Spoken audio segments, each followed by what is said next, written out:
This episode of The Memory Palace is brought to you by Article. We are big fans of Article here at The Memory Palace. This room of the palace, the ballroom where I'm sitting right now, it's palatial, trust me, is lit beautifully by a legit beautiful lamp from Article. This stuff is of extraordinarily high quality. It is truly lovely furniture that's influenced by, mid-century modern and Scandinavian styles. I have a feeling you're really going to like it. If you've never checked it out before, summer and warmer weather is right around the corner here in the Northern Hemisphere. And they really have fantastic outdoor furniture. It's totally worth checking out. Go to article.com and take a look. The stuff looks great, and it is made with all these outdoor-friendly materials like teak and acacia wood and granite and galvanized steel and rattan. And it comes to you with a flat delivery fee of $49, regardless of what you're buying and how big the order is. So go to www.article.com/memorypalace and get $50 off your first purchase of $100 or more. That is www.article.com/memorypalace. Go check it out.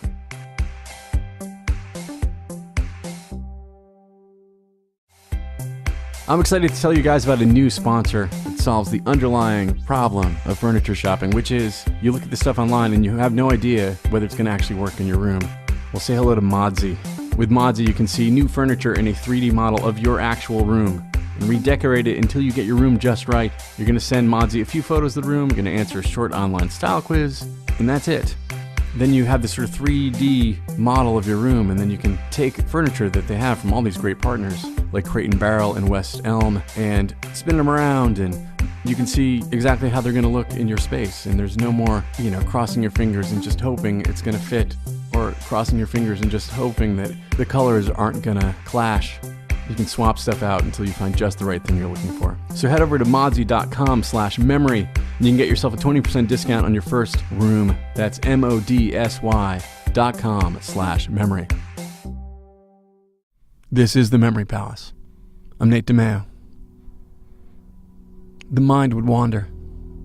How could it not in the mill? 12, 14 hours a day. Same chattering machines, chattering coworkers, same smells, same flat winter light, tufts of cotton, flecks of thread, reds and browns and blues, airborne on the cold draft coming through the gap between the window pane and the red brick. The clack and shush of the looms, same rough tug of soft cotton on calloused fingers as you built another bolt of cloth, thread by thread, moment by moment, day after day after day after day after. The minds of the women in the mill would wander as their eyes would drift to the window, to the low-hanging clouds, to the deer tracks in the snow and the ice and the river that rolls just below and turns the wheel and turns the gears of the loom that you have to get your mind back to right now so the machine doesn't jam, so you don't hurt yourself, so you don't forget for a moment those movements you can feel in your sleep, the rough tug of soft cotton on callous fingers.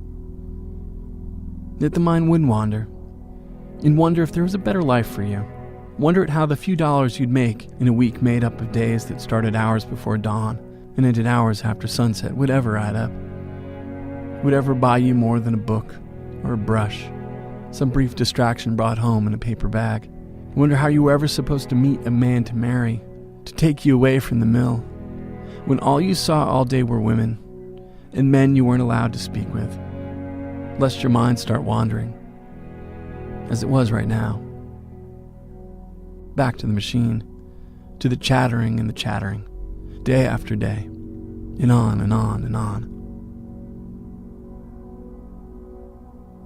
Margaret Knight's mind would wander. How could it not? She was 12, and new to this mill downriver from Manchester, New Hampshire. Maybe it would wander to her mother, out there in the cold, left to attend to the farm on her own since Margaret's father died. Was it better in here? At least there was the warmth of other bodies on the benches, despite their chattering.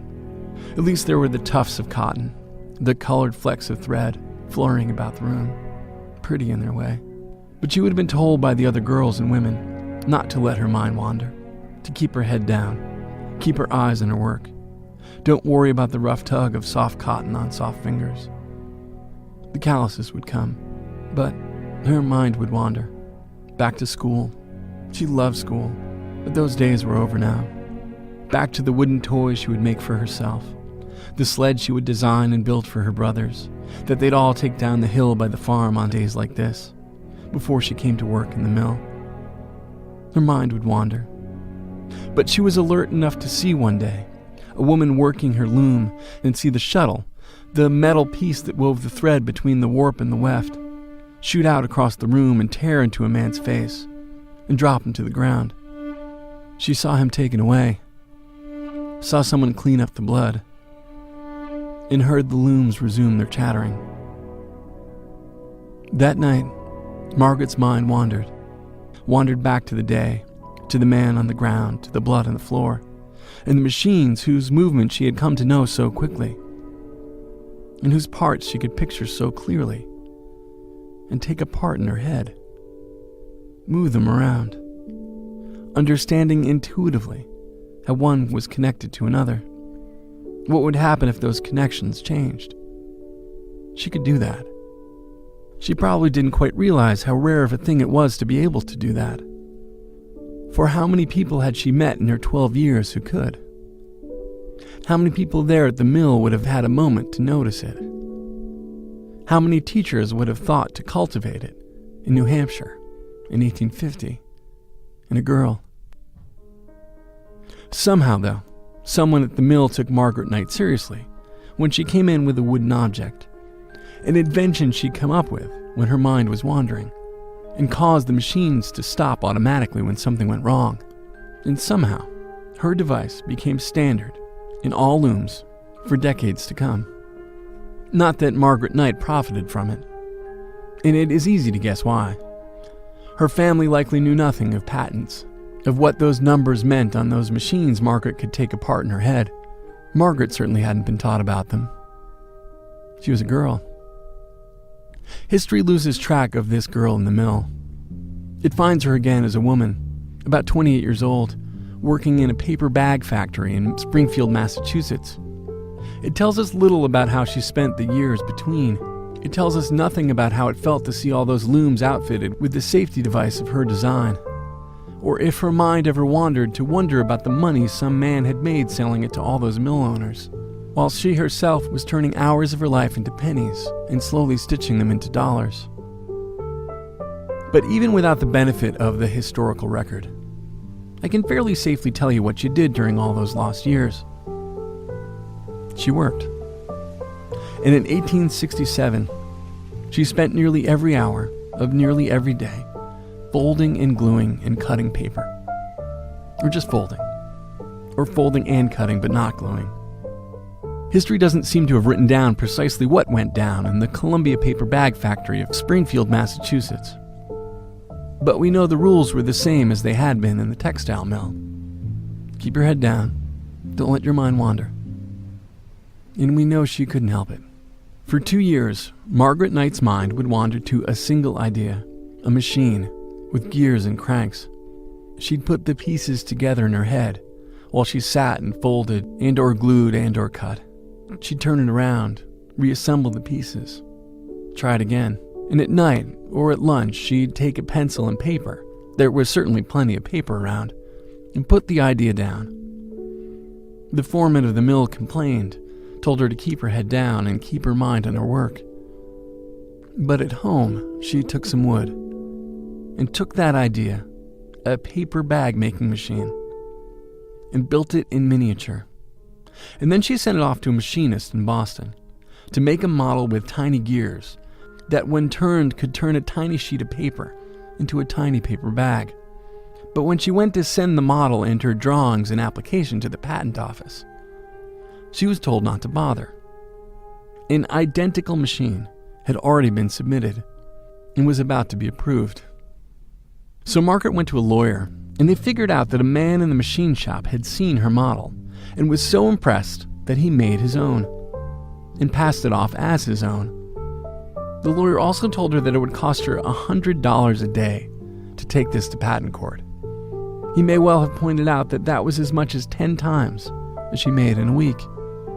But Margaret Knight had spent her life working at jobs she couldn't have liked, keeping her head down, being told not to let her mind, that remarkable mind of hers, wander, turning hours into pennies and stitching them into dollars. What would she spend it on, if not this? So for 16 days, and $1,600, Margaret Knight fought for her patent number. The argument of the man who stole her design was that it had to be his design, as he was a he. This was a complicated, ingenious machine beyond the intellectual capacity of any woman. Never mind a woman who folded and/or cut and/or glued paper bags for a living. Well, Margaret White took the stand, showed the patent judge her notes, showed them her wooden model, told him how it all worked, told him how perhaps only a woman who had folded and cut and glued paper bags all day, every day, would be so driven to invent a machine that would free her from the folding and the cutting and the gluing. And she won, and was issued patent number 116,842, the first American patent issued to a woman in the 19th century. She licensed her device to a paper bag company in Connecticut for $2,500 and for $25,000 in royalties. It was enough to pay her legal bills, but more importantly, it was enough to let her mind wander. When the New York Times caught up with her in 1913, she was 70 years old and happily at work at her 89th invention. She would die the next year. Historians aren't quite sure whether that number is accurate, the 89 inventions. Some suggest it could have been many more. She appears to have patented 22 of them. An automatic tool for boring or planing cylindroidal surfaces, an internal combustion engine, a rotary engine, a skirt protector. People note that she never married. Okay. Maybe she didn't want to. Maybe she never found the right man. One who could fit into this life that she was inventing for herself. Maybe it wasn't a man she wanted at all. The one thing we're sure of is that she didn't need one. People also note the mere $300 she had to her name at the time of her death, and note the distinction between the estate of a woman the papers called the female Thomas Edison and that of the male Thomas Edison. But I will note that she may not have needed a fortune, with no heirs, in a nice home in a nice neighborhood, with space in which to create, and time for her mind to wander.